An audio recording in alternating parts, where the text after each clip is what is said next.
Bertha Russell's domineering behavior has made life difficult for Gladys Russell in The Gilded Age Season 3, but the character now faces a new issue as a result of her marriage to Hector, Duke of Buckingham. Gladys has never had a desire for power like many of the individuals in The Gilded Age, but this might need to alter in the upcoming episodes. Gladys's marriage is already far from ideal following her emotional wedding at the conclusion of The Gilded Age Season 3, Episode 4. Gladys was forced into marriage to the Duke. Despite her best efforts, Gladys now faces a new foe that was foreseen by another character in Episode 4. Monica O'Brien, Bertha Russell's sister, was a wonderful addition to Episode 4 of Season 3 of The Gilded Age. Although she doesn't reappear in Episode 5, what she mentioned in the previous episode has already happened. Monica asked about Lady Sarah's future once Gladys moves to England over a pre-wedding family dinner. Monica's willingness to create discomfort to others around her boosted the wedding episode. She wasn't afraid to confront Bertha about her actions and how her ambition was hurting people around her. It was evident that Lady Sarah had not given any thought to leaving Sidmouth Castle when Gladys moved in when Monica asked her whether she had any plans to do so. One episode later, spectators now have confirmation that she, rather than the Duke, is actually the one in authority at their ancestral home. Episode 5 showed that Lady Sarah was arranging for her brother to get married for her personal benefit, much like Bertha Russell was swaying her daughter into marrying the Duke in order to increase her social standing. They were in dire need of the money to keep up their ancestral home, so she arranged for him to wed a wealthy American.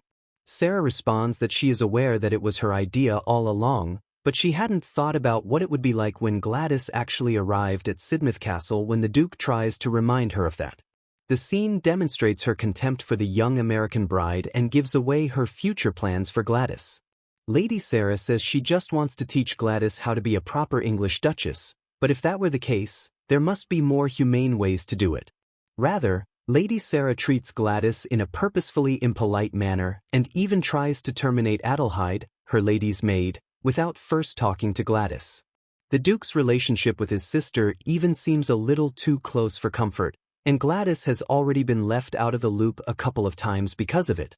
The siblings make plans and discuss the maintenance of their home without informing Gladys, and Lady Sarah purposely seeks to embarrass Gladys at dinner. Gladys Russell has been placed in a very bad predicament in The Gilded Age Season 3, from which she will find it extremely difficult to escape. As a result, she does not currently have a promising future. She is utterly miserable and alone in a foreign country, even though she is now one of the most powerful characters on the show. Furthermore, Gladys has spent years under her mother's control. She now has to manage her own house, but she doesn't know how to do it. This has made it possible for Lady Sarah to maintain her authority over what is officially Gladys territory, which begs the question of whether Gladys can actually succeed to the position of Duchess of Buckingham. Gladys may struggle to overcome Lady Sarah's strong, domineering personality, which is similar to Bertha Russell's, but Sarah must realize that she is no longer the lady of the house. Gladys is the Duchess and ought to be treated as such, even if she is not taught the way Sarah would prefer. Gladys may be ready to quit up, judging by the depressing letter she wrote to her family. Rather, I hope that in The Gilded Age, she finally takes charge of her own destiny for the first time ever, defeating Lady Sarah and proving to the Duke that she can make the most of a difficult circumstance. Thank you for watching. Please, don't forget to subscribe to our channel.